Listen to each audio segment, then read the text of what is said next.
नमस्कार, किचन स्टोरीमध्ये मी प्राजक्ता तुम्हा सर्वांचं मनापासून स्वागत करते। आता गणपती बाप्पाचं लवकरच आगमन होणार आहे आणि त्यासाठी आपल्याला छान असा मोदकाचा प्रसाद तर बाप्पाला दिलाच पाहिजे। म्हणून आपण आजपासून छान अशा मोदकांच्या रेसिपीज बघणार आहोत। तर आज आपण पहिला प्रकार बघतोय, तर ओल्या नारळाचे मोदक आपण बनवतोय। रेसिपी अतिशय सोपी आहे, अजिबातही जास्त वेळ लागत नाही, खूप पटकन होते आणि करायलाही खूप सोपी आहे। चला तर मग आपण पटकन रेसिपीला सुरुवात करूया।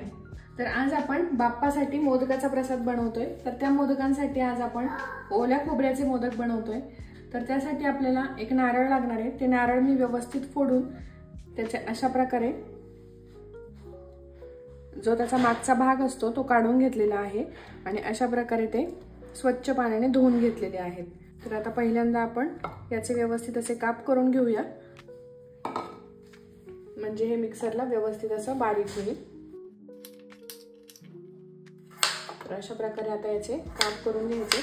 तुम्ही हा ओला नारळ खवून घेतला तरी देखील चालतो, पण अशा प्रकारे केला तर मिक्सरला तो लगेचच एकसारखा असा बारीक होतो, म्हणून मी मिक्सरला करून घेणार आहे। तर अशा प्रकारे मी इथे काप करून घेते संपूर्ण खोबऱ्याचे। तर आता इथे व्यवस्थित आपण खोबऱ्याचे काप करून घेतले आहे। तर दोन बॅच मध्ये आता मी हे खोबरं जे आहे ते व्यवस्थित मिक्सरला सारखं असं बारीक करून घेते। तर इथे बघा अशा प्रकारे अगदी एक सारखं आपलं खोबरं जे आहे ते व्यवस्थित बारीक झालेलं आहे, अगदी खवलेला नारळ असतो तसंच। तर अशा प्रकारे पुढचं जे खोबरं आहे तेही मी बारीक करून घेते। तर आता आपण जे खोबरं बारीक करून घेतलं होतं ते या वाटीच्या प्रमाणामध्ये 2 वाट्या जे आहे आपला खोबऱ्याचा कीस जो आहे तो बनवून तयार झालेला आहे। तर इथे एक आणि ही दुसरी वाटी आपण नारळाचा कीस जो आहे तो यामध्ये ऍड करून घेतलाय। तर इथे लक्षात घ्या की 2 वाट्या आता याने मी नारळाचा कीस जो आहे तो व्यवस्थित मोजून घेतलेला आहे।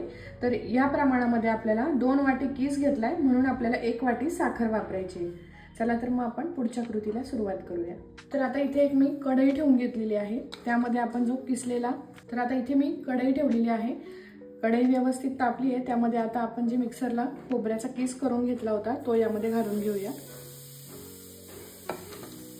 आणि अजिबात यामध्ये काहीच आपण ऍड करायचं नाहीये, हे व्यवस्थित असं आता याला व्यवस्थित आपण मंद आचेवर असं परतून घ्यायचं आहे। यामध्ये अजिबात तूप वगैरे ऍड करायचं नाहीये, फक्त यामध्ये जे पाणी असेल ते पाणी व्यवस्थित कमी होऊन हे व्यवस्थित अगदी कोरडं झालं पाहिजे इतपत आपल्याला हे परतून घ्यायचं आहे। तर छान हे व्यवस्थित आपण 2 ते 3 मिनिट परतून घेऊया। अजिबात कढईला हा खोबऱ्याचा किस लागला नाही पाहिजे, याची काळजी घ्यायची।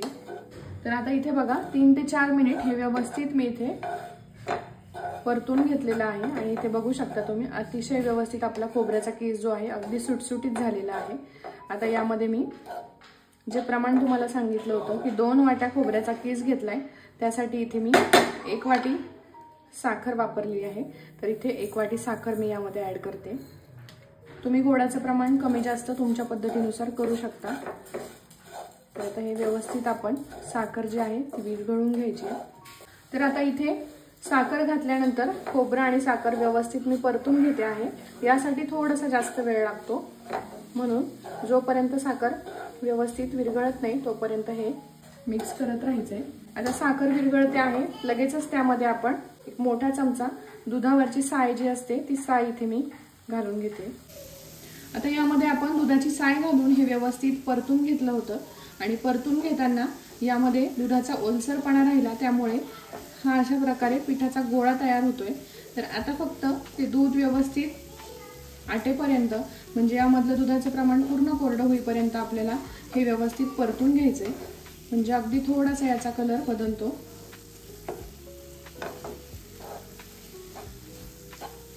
तर अशा प्रकारे एकसारखं आपण हे फिरवत राहायचंय, म्हणजे ते खाली लागणार नाही। तर आता इथे बघा आपण व्यवस्थित हे परतून घेतलेलं आहे आणि इतका वेळ हे ओलसर असं पिठाच्या गोळ्याप्रमाणे होतं। तर आता याला छान असा सोनेरी रंगही आलेला आहे आणि अगदी कोरडं हे दिसतंय। तर अशा प्रकारे आपलं हे सारण तयार झालेलं पाहिजे। तर अशा प्रकारे हे मिश्रण आपलं बनवून तयार झालेलं आहे।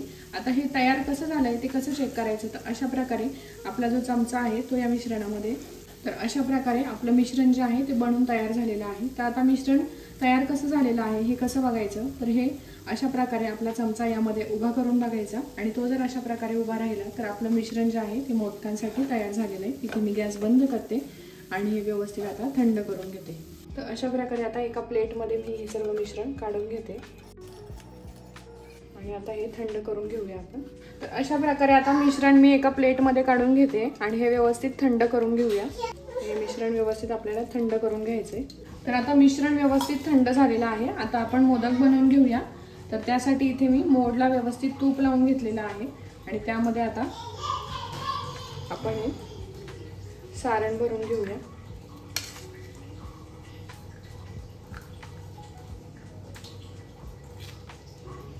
तर आपल्याला हे भरपूर भरून घ्यायचे। तर अशा पद्धतीने थोडं थोडं करून आपण भरपूर प्रमाणात जे आहे सारण भरून घ्यायचे।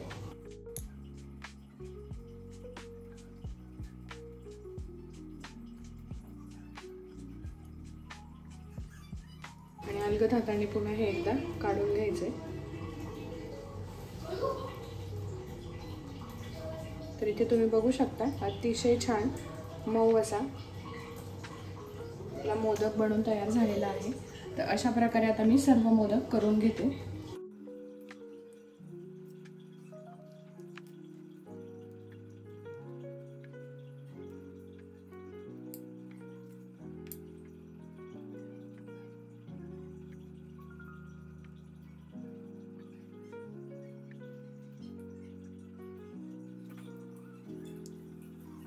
तर इथे अशा प्रकारे त्या मिश्रणाचे आणि त्या मोल्डने माझे इथे 15 ते 16 मोदक बनवून तयार झालेले आहे।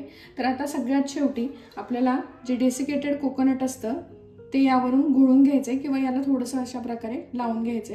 हे अगदी ऐच्छिक आहे, तुम्हाला आवडत असेल तर तुम्ही लावू शकता, स्किप केलं तरी देखील चालेल। पण मोदक आपले नारळाचे आहे त्यामुळे मी इथे डेसिकेटेड कोकोनट जे आहे ते वापरते आहे। आता डेसिकेटेड कोकोनट जे आहे तेही मी घरीच केलेलं आहे। जे की आपलं सुकं खोबरं आहे त्याचा फक्त मागचा जो भाग असतो तो काढून घेतलेला आहे आणि हे व्यवस्थित असं मिक्सरला मी बारीक करून घेतले। तर अशा प्रकारे आपले ओल्या नारळाचे मोदक बनून तयार झालेले आहे। तर एक एक करून मी हे मोदक ठेवून घेते। अतिशय सोपी रेसिपी आहे। तर अगदी छान असे आपले मोदक जे आहे ते बनून तयार झालेले आहे। इथे तुम्ही बघू शकता, नक्की रेसिपी ट्राय करून बघा। आता हे जे डेसिकेटेड कोकोनट लावून झाल्यानंतर आपल्याला 15 ते 20 मिनिटांसाठी फक्त हे एकदा फ्रीज करून घ्यायचे आणि मग खाण्यासाठी तयार आहे। तर अशा प्रकारे आपले ओल्या नारळाचे मोदक जे आहे ते बनून तयार झालेले आहे। इथे तुम्ही बघू शकता किती छान टेक्स्चर आलेलं आहे, चवीलाही अतिशय छान, खूप सॉफ्ट असे हे मोदक बनून तयार झालेत। नक्की तुम्ही ट्राय करा। किचन स्टोरीजच्या चॅनलवर नवीन असाल तर चॅनलला सबस्क्राईब करा, लाईक करा आणि शेअरही करा।